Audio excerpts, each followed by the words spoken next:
Okay, so let's review. This is my general policy to start with a review, and if any questions came up in the last 23 hours, then before the review? No. Oh, yeah. Then, to answer them, so we'll be all on the same page. So we're talking about individual divine providence, the idea that God plays a role in the life of individuals generally, let's put it that way before we come to be more specific, rather than a view that individual providence applies to a very, very select minority of 0.0001% of people, the very greatest, most righteous, most pious people, but nobody else. And we saw an excerpt from the Ramban in the book of Genesis, where he seems to say quite clearly that individual divine providence applies only to the 0.0001%. Abraham is unique among people, and that's why I'm going to deal with him on an individual basis, but not anybody else. And then we said, when you take a look at elements in the tradition which are universally agreed upon, no one disagrees with them, not the Ramban, not the Ramban, not anybody, you'll see that reading the Ramban the way we did is difficult, it's problematic, and we'll be left with a problem to understand what the Ramban means. We started that yesterday. Eventually, we'll get to the point where we will see that the Ramban himself in another place makes another statement, which means we know for sure that the way we understood the first section was wrong, not because I have external problems that I use in contrast to the Ramban. That would be incompetent, because one could always say that either the Ramban understood those passages differently, or he had a reason to disagree with those passages. But if the Ramban himself says something else elsewhere, then we'll have to see that the Ramban will be consistent, and then we'll have a very strong motivation for understanding the Ramban in a different way. Right. So, we started yesterday with the elements that are agreed upon, which are difficult for that reading of the Ramban, one of which was punishment. And we found that, number one, there are punishments that apply, different punishments applied to different crimes, and that means that each person's record is being monitored and responded to individually. And of course, this is not the 0.001% of greatest, most pious people. These are people who do terrible, terrible, drastic crimes which cost them dearly. That's one. And we saw the Rambam says something even more striking, that every pleasure and every pain is either a reward for a mitzvah done or a punishment for a transgression. That means every Jew, every day, all day long, is going to be treated in terms of his own specific actions. That certainly isn't putting him in the 0.001%, and he's getting definitely individual divine providence. And then I said there are 4 examples from the Gemara of specific attention. Doing a mitzvah qualifies for divine protection. When you're in the process of preparing to do a mitzvah, you get a certain divine protection. When people do charity, then that has a very strong effect on saving their lives from danger which otherwise would have killed them. All this obviously refers to each individual person in terms of his individual actions. The 4th one, which I didn't get to, is a verse which talks about taking a tithe from your agricultural produce. By the way, so what I said up until now is clear? We understood from yesterday? Good. So now there's a verse that says, Aser to Aser, tithe your agricultural produce in a certain way, and the verb is doubled, to tithe. So the Gemara has an explanation, a doubling of the verb, as if it said Aser, Kadesh Tis Asher. The Aser is written with a sin, If you move the dot on the sin becomes a shin. So you can read it both ways, even though the Torah has it punctuated in a certain way, has it pointed in a certain way, but this can indicate also the idea that you should take a tithe from your agricultural produce so that you should become wealthy. And the Gemara says, there's a verse in Nach, Uvechanuni no bezos, test me. Go ahead and test me. I said you should take Meiser, the tithe, in order to become rich. I'm allowing you to test me on this, says God. You take it, and you'll see, I'll give it to you. Well, that's for the people who take the agricultural tithe. People who don't get this. So that's obviously taking account of them as individuals. That doesn't mean they are the 0.001% of the greatest of the tzaddikim of all time. Right? It just means they're doing this mitzvah, and this mitzvah has this particular reward. So I think that we have enough sources there to indicate that people get individual attention. Another element in the Jewish tradition that no one denies, no one disagrees with, is prayer. Now, let's think about prayer. How does prayer work? So if you look into the sources, let's take, it's really true for every prayer, but let's take the weekday prayer. The weekday, first of all, the word prayer in our language, vocabulary means the Shemona Esrei, the Amidah, which you say standing with your feet together, facing the next most holy place. And the Amidah has 3 sections. It starts with praise of God, and then it continues with petition, and it ends with thanksgiving and some other things. Petition is the lion's share. It's 13 or 14, depending on how you count, of the 18 or 19 blessings. And the reason why you come before God is to present petitions. That's why you go there. When you come to present petitions to God, you start with praise, because you don't just walk in and say, hey, give me X. You indicate you have some understanding of who you are and who is and what your relationship is. And you accompany it with gratitude, as would be appropriate for someone who's already given you in the past. But the reason you come is to ask. Now, the commentaries study the question of petitioning God for something. What are you doing when you're petitioning? What do you think you're accomplishing by expressing the petition?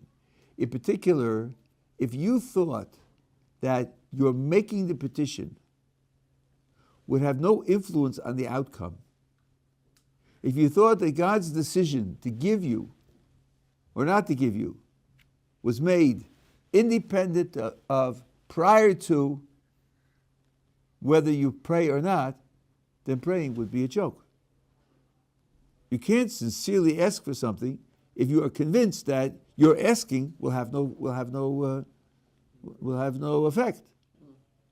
So, like the king made a law: all letters that are postmarked on Wednesday, I don't read.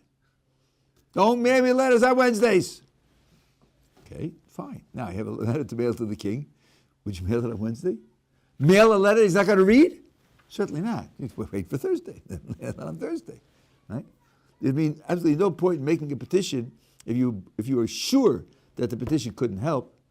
And the Torah never asks us to do something that's absurd. Never. You can quote me on that. There's something without exceptions. We might not know the reason, but there's always a reason. Never absurd. So I have to believe that my making the petition at least could affect the outcome.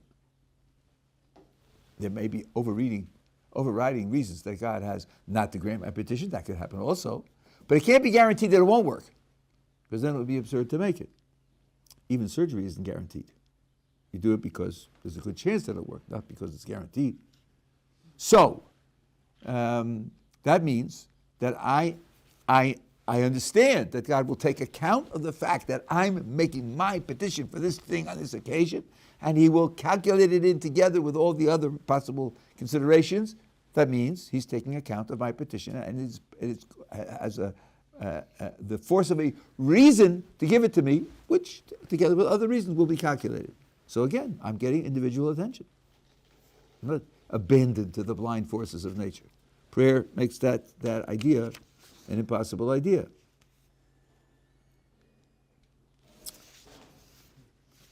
Okay, now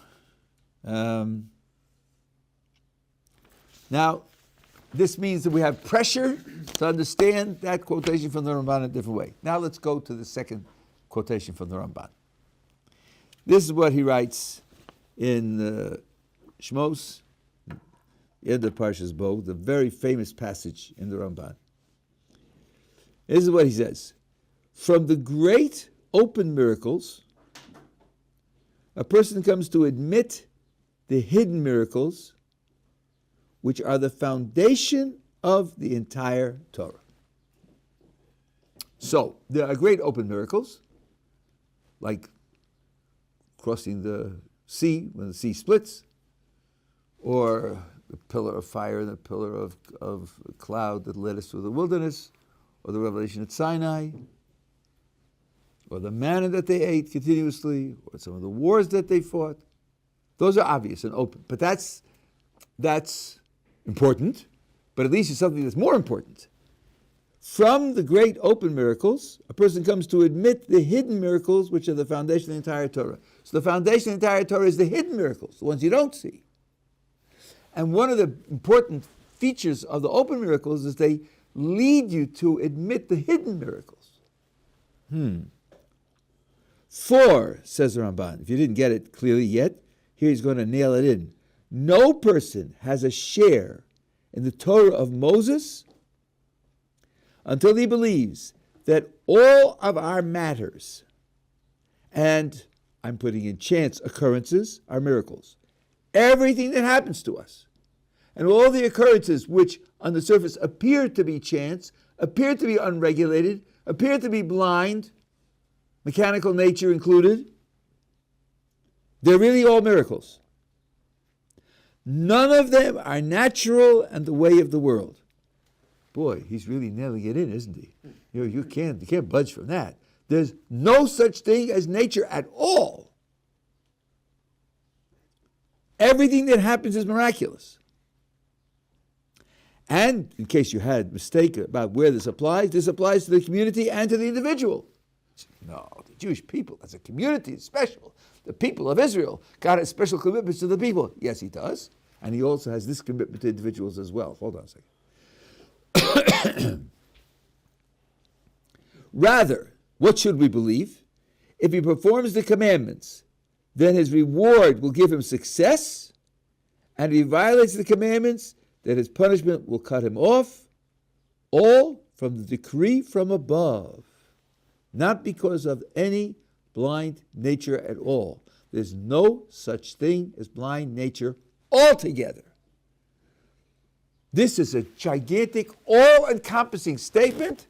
If you get a flat tire, if it rains on your roof, if the drums keep you up at night, if whatever it is, thunder and lightning, all of it is miraculous. All of it is miraculous. Not the nature of the world at all.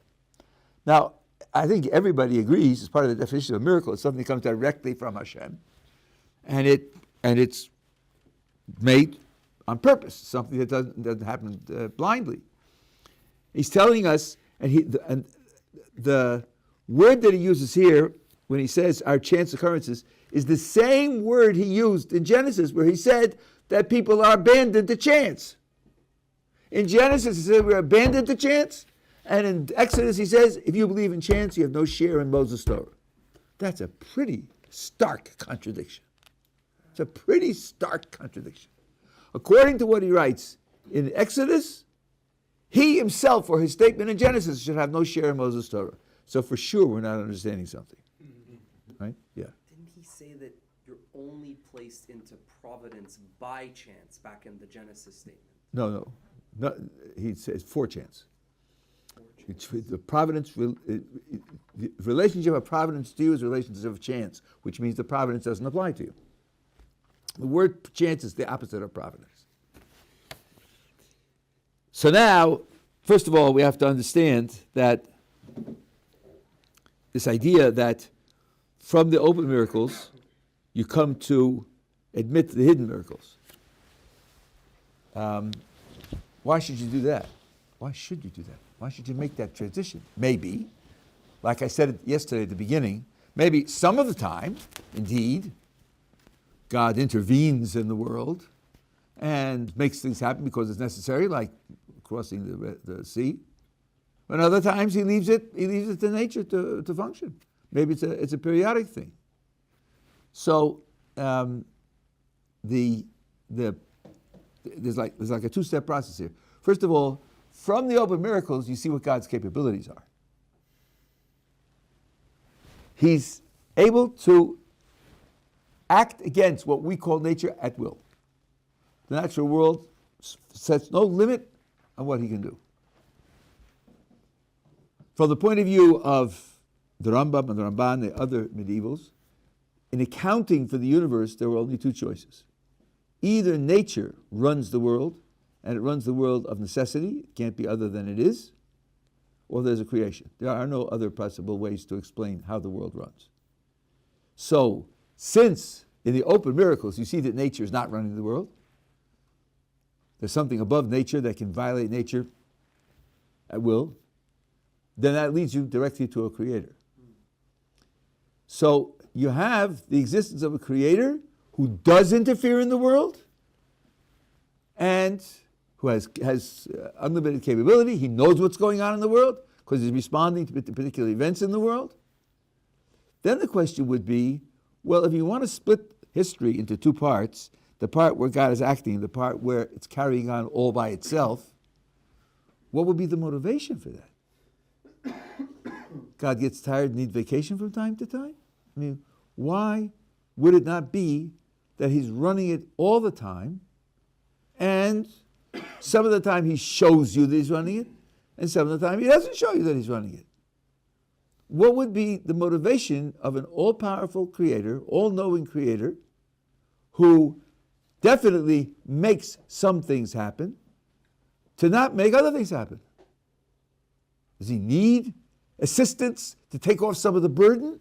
I mean, what would be the point behind it? Very difficult to understand why that would be so. Now the Ramban says, when you look at the verses in the Torah which say that when you do mitzvahs, things will go well, and when you do various things will go badly, and they apply to both individuals and to the community. And as he says, for example, if a non-Kohen eats truma, which is set aside for the Kohanim and has holiness, then he's going to be punished. He's going to be punished with a decree from heaven, death from heaven. There's nothing in the nutrition of the truma that's going to be dangerous to him physically. Obviously, that describes a consequence of eating truma that comes from the Creator who's running the affairs of man. So this means that it's the foundation of the Torah, because otherwise you could divide your life, you could divide your belief system, you can divide your loyalty into categories. There are certain things that God takes care of and sometimes he doesn't. Sometimes he's concerned, sometimes he isn't. And you could divide up your loyalties that way. In the ancient world, that's exactly what people did. There's a word for it in the history of religion, anthropology, called syncretism, where you combine different systems, parts of different systems for different circumstances. But if you thought that not only splitting of the sea and receiving the Torah at Sinai and victory in war, but the growth of the cabbages in your cabbage patch and the flowing of the water downhill into your pool or into your reservoir and the falling of rain from heaven and the shining of the sun, all of them are divine providence, then there's no room for anything else. And there shouldn't be any room for anything else.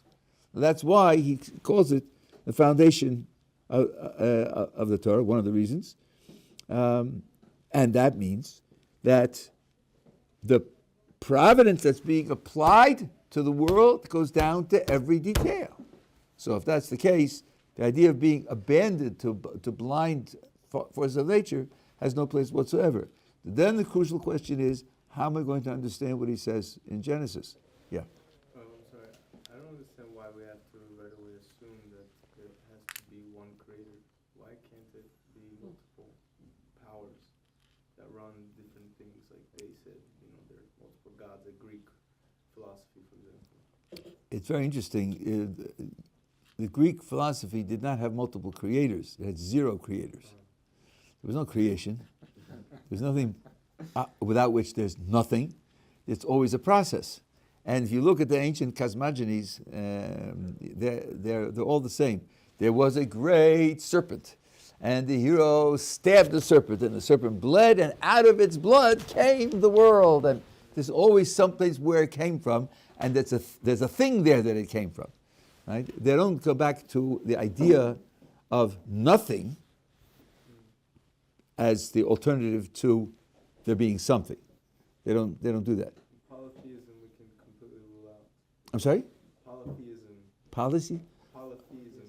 Well, I mean, in this sense, polytheism isn't addressing the problem that the Torah is addressing, right? Because polytheism is addressing a process of getting to where we are, but it isn't addressing how the process started, where the process came from.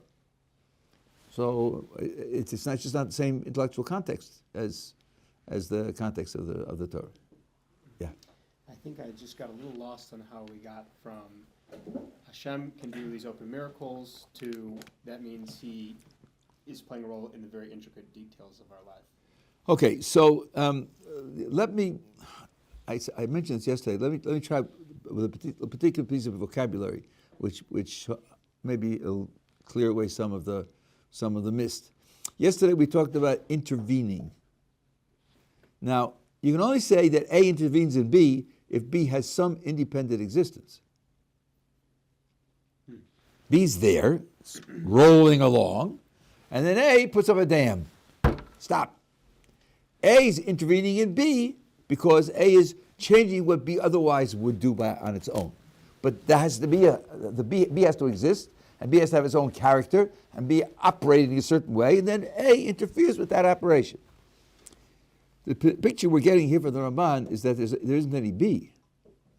There's only God and God's operation. That's all there is. There isn't anything else. So what am I? Yeah. You are a creature whose existence is being sustained moment by God. What about my free will? Okay, he sustains you and your free will. Right? He gives you the power to make choices because that's what he wants. He wants you to make choices. But without his sustaining you, you wouldn't be able to make choices either. So I'm not independent because I have free will. That's the key word. That's the exact key word, right? The idea is not that you don't exist, it's that you're not independent. That is the key word. That's the word to keep in mind. Yeah. So is he, for me, a small, intentionally limited piece of Hashem? No, that's why I stressed what he just said. What you don't want to say is that a thing is independent of God.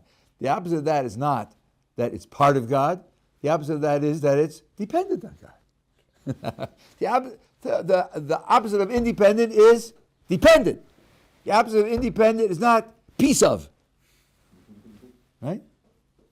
The pictures on my wall at home are independent of me in the sense that were I to disappear, they'd still be hanging on the wall. Right? But I could take them down. Right? They're going to hang there only if I want them to be there. Right? So they depend upon me, but they're not parts of me. Now, I know people talk this way, but I think that the talk has to be understood. To say that we are pieces of God, let me do this in a brutal way. To say that we are pieces of God, I would put on a par with saying that God has eyes and ears. Well, Rabbi, doesn't it say in your holy book that God has eyes and ears? Yeah, it does. Yes, it does.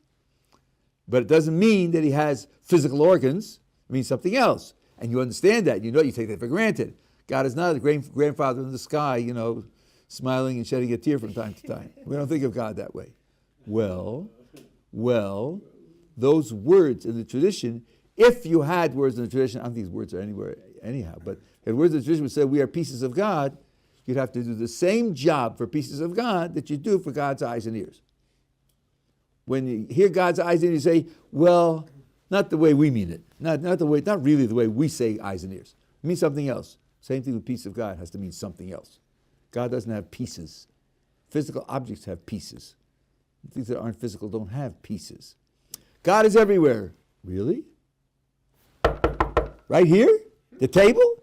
If I burn up the table, I'm burning up part of God? Not really. So what do you mean that God is everywhere? It means something like He's having eyes and ears. So what does it mean? I'll go back to what you said. It means this thing exists because He makes it exist. It has no independent existence. It owes its existence to its being supported by Him giving it its existence. That's what it means. It means, if you want to take a piece of vocabulary which is perhaps a little closer, His will applies everywhere.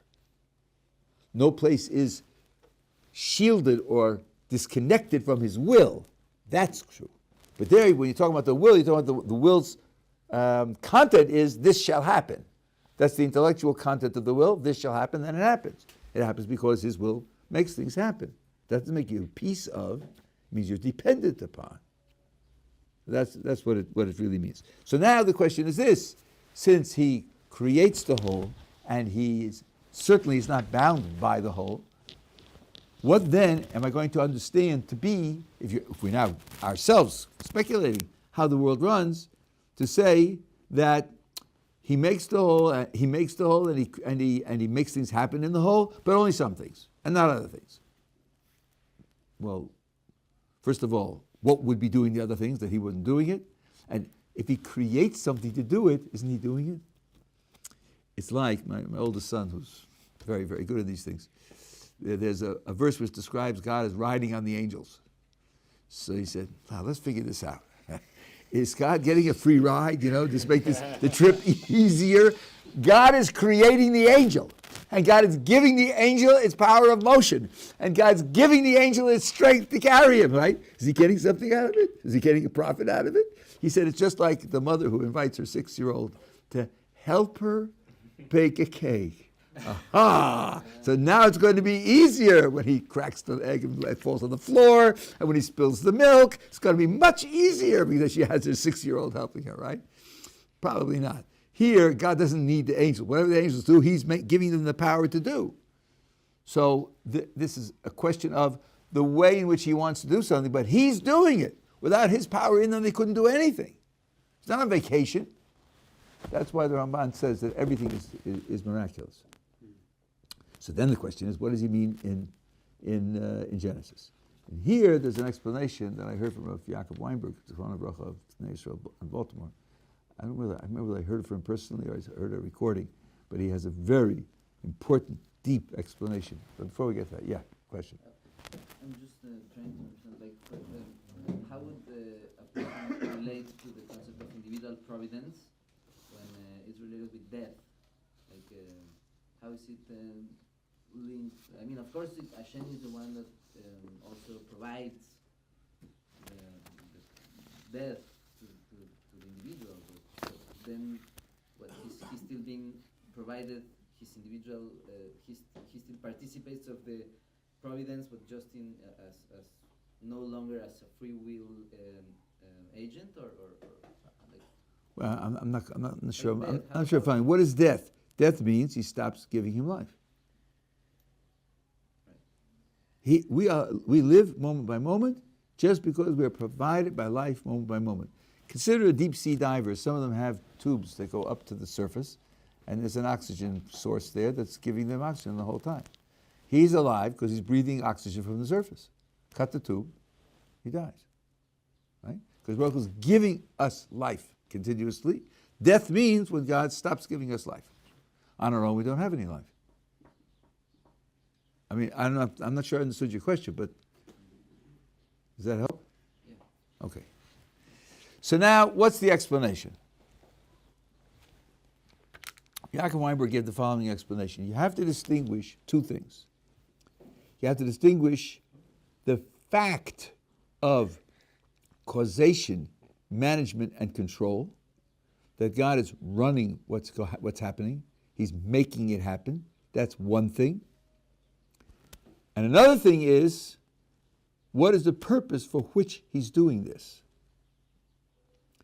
And the word providence varies from place to place between those two things. One is the bare fact that He's making it happen without any question of what the purpose is. There could be many different purposes for making things happen. The purposes might vary from locus to locus. Maybe the purposes for the wind and the sea is one type of purpose, and the purpose for seagulls is another type of purpose. Different people at different times. There can be various different purposes. That one word, providence, just means the fact of causation, management, and control. Other times, the word providence means protection. Protection and continuity. It's referring to the purpose, not the fact, but the purpose for which it's happening. Now, if you look at the vocabulary of what we read in the book of Genesis, you see right away that that's what the Ramban is talking about. Let's go back to that first passage and read it again. In my opinion, the word yidativ, which could mean to know, is to be understood literally. Since when it is used with respect to Hashem, it means his providence in the lower world, which is, okay, here comes the definition now. The providence of the lower world, which is to preserve general categories, and people are placed in that providence. For his pious ones, his hearts, to treat them with specific providence, his protection should be attached to him continuously. His providence intention will not be moved to him. It's protection and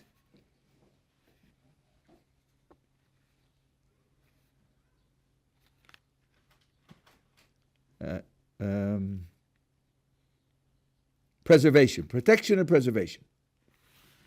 Protection and preservation is a purpose. It's what we are achieving by interacting with him, with this particular thing. It's what the result is going to be. It's not the process, it's the product. So, what the Ramban is saying in Exodus is that God's causation and control and management are universal. They're universal.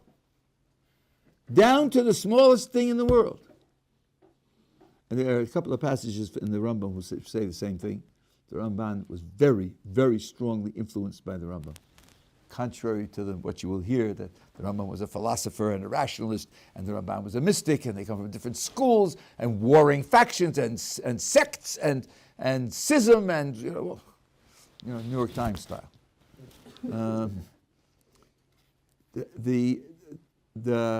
So then the fact of causation and management and control is universal, down to the smallest detail. Nothing runs on its own. These are what the Ramban called the hidden miracles. But protection and preservation, that they are protected and preserved against danger, that's something which is earned only, we're talking about absolute protection, that's something which is earned only by the very greatest, 0.001%.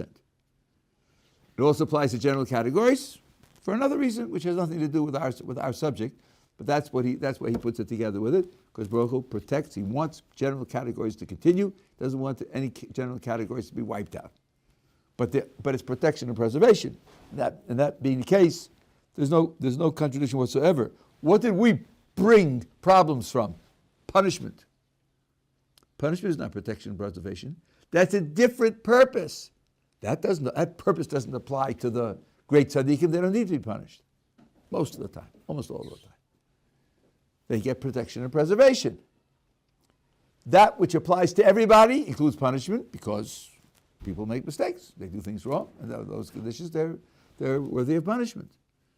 And doing specific mitzvos, getting specific types of protection, and prayer, and every pleasure and every pain, which are reward and punishment for the things that you do.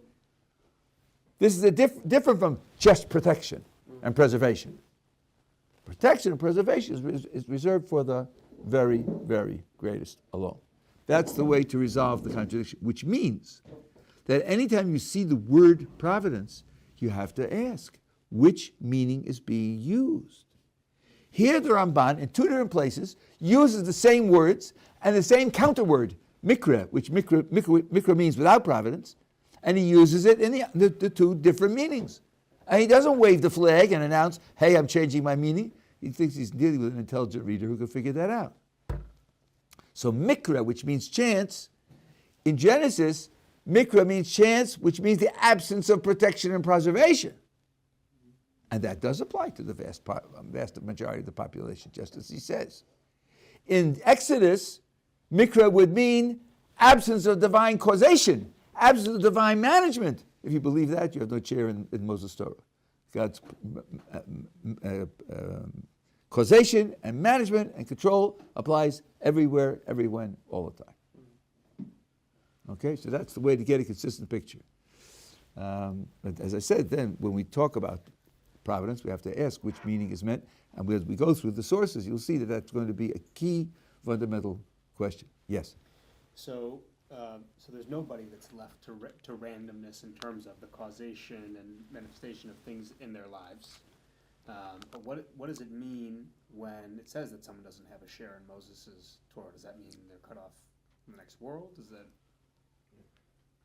What does it mean to not have a share?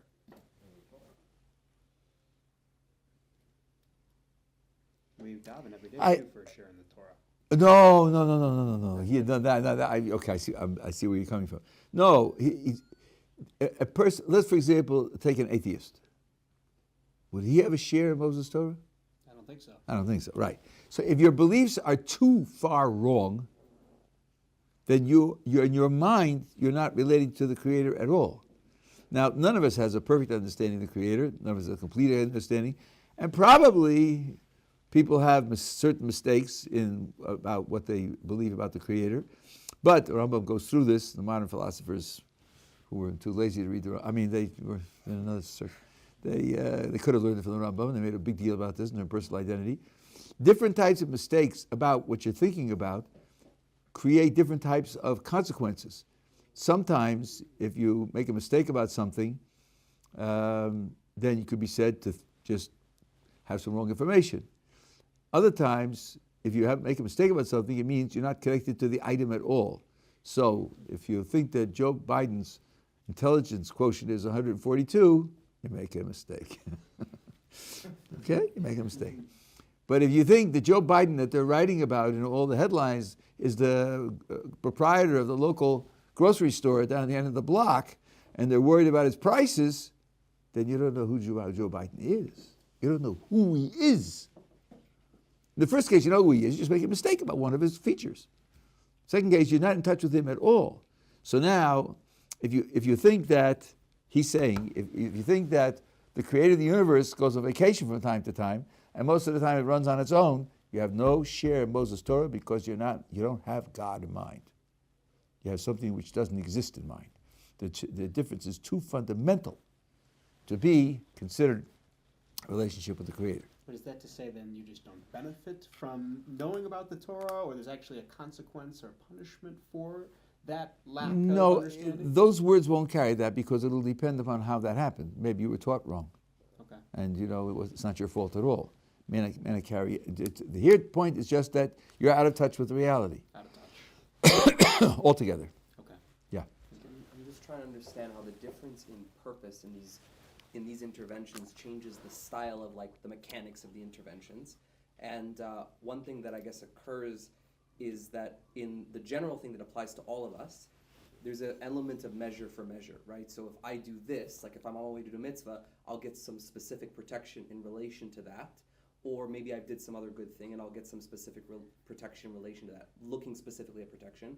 But if I'm one of these chosen, I might be protected against something in a way that I didn't measure for measure earn protection from, because I get at this certain point this kind of blanket protection, which if you looked at my specific deeds, I wouldn't have earned across all situations, but I've kind of broken through a roof in some sense. Okay, your logic is good. That's the way to build a distinction. It won't apply in this case because getting the blanket protection also, in a certain way, comes from a kind of quality in the tzaddik, which is measure for that. But that's a long. I have a whole section on measure for measure, which I wrote them, which is in the manuscript. But I want to make one more point today because I want to broaden the set of concepts that we're using, and then I'll be able to do more detail. Now let's talk about, I used 3 words, management, causation, management, and control. They aren't identical. They aren't identical. In particular, if we say, like the Ramban says, that we're surrounded by miracles all the time, would that, and that means we're having individual providence because God is God's will is that we should have the specific circumstances that we have. Does that require causation? Does that require immediate divine causation? Let's see if we can think of an example. I'm going to give you an example where you have management and control without causation. Here's my example. You have a 6-year-old and you take him to the park. There's a playground at the park. You sit on a chair and you tell the kid, have a good time. He goes to the sandbox, he goes to the wheel, it goes around, goes to climb up the slide. Well, there are 3 slides. There's the 8-foot slide, there's the 15-foot slide, and there's the 35-foot slide. And he's 6 years old. So you're watching, which one is he going to choose? Choose the 8-foot slide. Great. Goes over the 35-foot slide, what do? You run over and you stop him. You got hurt. You can't manage it. Now, when you run over and stop him, you're certainly caring for him. You're certainly managing his afternoon at the park. You're certainly controlling him, right? But I want to ask you, when you're sitting on the chair watching him, and you're evaluating at each step, the sandbox, that's okay for him. And the 8-foot slide, it's okay for him. And the wheel, that's okay. But the 35-foot slide, when you're watching him and judging that what he's doing is safe for him, is he abandoned to the blind forces of nature? Is he disconnected? Is he not under your management and control? I think he's under your management and control the whole time, because you're deciding whether this is good for him. What difference does it make whether you push him down the 8-foot slide or whether he climbs up the 8-foot slide and slides down on his own? You are the one who's deciding that that's right for him. Wow. I think this is a very, very important concept. This will now sideline the question of whether there's continuous divine action in the world, because that's independent of whether there's divine management of what happens in the world. This again, I think I heard from Rabbi Meisel. Just so long as it keeps track. So now, you have 2 pictures of how, I'm not sure that this would be what the Ramban means, but you have 2 pictures of continuous, detailed, divine management. One is that he's making everything happen. And like the Chazon Ish says, sometimes God does things in a repetitive way. Things happen over and over again in similar categories. It's just the quality of certain types of divine actions. And other times he does things which are out of the ordinary. But it's all a matter of divine causation. It's all a matter of divine activity. That sounds to be much closer to what the Ramban would be saying. Against someone who will say, no, God set up laws of nature, and, this happened yesterday also. Just 1 second. Where am I up to here? I'm up to about 140. Okay. Needs a calibration. Okay, 140. Otherwise, it'll stop working. I can't afford that. Okay.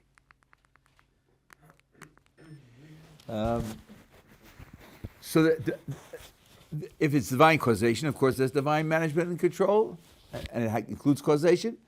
Whereas management can mean that there are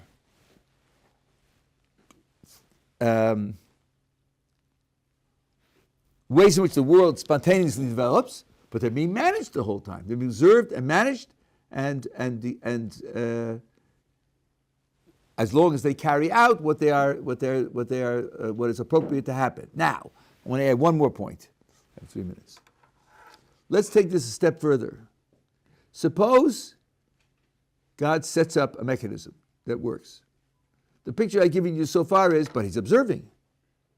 And since he's observing, if the mechanism is going to do something which isn't appropriate, then he steps in and stops it. And if the mechanism is going to do something which is appropriate, then he doesn't stop it, which means everything that happens is the right thing to happen because of direct divine perception and decision. But now let's imagine that when God sets it up, he can foresee what the outcomes will be. So then it's not watching it as it develops, being careful, taking everything into account. Are we going to get into trouble or not? No, everything's okay now. He's going there. Okay, now. No. When he sets it up foreseeing all the consequences that will be. And if he wanted different consequences, he would set it up in a different way. He's not limited to how he can set it up. So that means that he has chosen the consequences from the beginning. From the beginning, when he creates it, he's choosing those consequences. And that means when the consequence affects me, he made it happen. This consequence he made happen. Yeah, he made it happen 4,000 years ago. Right. So what? What do I care? I want to feel that God's hand is running my life. It is running my life. Because he saw 4,000 years ago that this is where I would be, and this is what would happen, and this is what needs to happen in the world to compensate for it. So the difference would not be between divine causation and lack of divine causation. It would only be when the causation takes place. Does it take place at the time when the event is happening to me, or did it take place before with God's foreknowledge? Now, I'm not just making this up. There's a famous midrash which says that in the very last hours of the sixth day of creation, God created those things that would be instrumental in later miracles. So, for example, it says that God, when he created the Red Sea, said, listen, you and I know gravity holds your waters flat, and the wind blows, and sometimes there are waves. All except for one specific evening when it's not going to work like that. You're going to split down the middle, and there'll be a path of dry land across for about 12 hours. And then things will go back to normal. When I'm creating you, I'm telling you, that's what's going to happen. So when the sea splits, when the Jews need to cross, it's God's decision to make that happen. Only he set it up that way from the beginning, that it would happen. That's certainly an expression of divine causation, not just divine management, but direct divine causation. If what we call the natural world is created with foresight to see the future, then it's all divine causation. It's just a question of when the divine causation takes place. There's no room left for the idea of nature playing any independent role at all. Yes, your question. Is he also in control of everything that happens in the middle? I mean, what about your path to get there, to the whatever? What about your what? Sorry. Your path, the path that you take to get to whatever destination he prescribed at the end. Well, the things that he sets up nature to do take into account the free decisions that you're going to make. That's part of his foreknowledge. He sees beforehand what you're going to do also, and then he sees the Jews there at the sea. He sees the mountains on two sides, the sea behind him, and the Egyptian army bearing down on them. The Egyptians are choosing to chase them, to kill them, or to recapture them. And then he puts into the sea that should split, so the Jews will be saved from that danger. So it's the sea splitting because that's the circumstances that are facing the Jews because of the actions that people chose. But he foresees all of it, and he programs the nature in order to be responsive to that. So it comes out that the bottom line will be that the picture of the Ramban is correct. The only question will be, when is the, so to speak, divine activity of making the world respond, when does that divine activity take place? Does it take place at the moment, when the person is there, or does it take place through foreknowledge from the time of creation? But this means that at any point when something happens to a person, he has to know that God's will decreed that it should happen for him in detail on that occasion. And I think the difference between the two views now is trivial. Yeah. So how exactly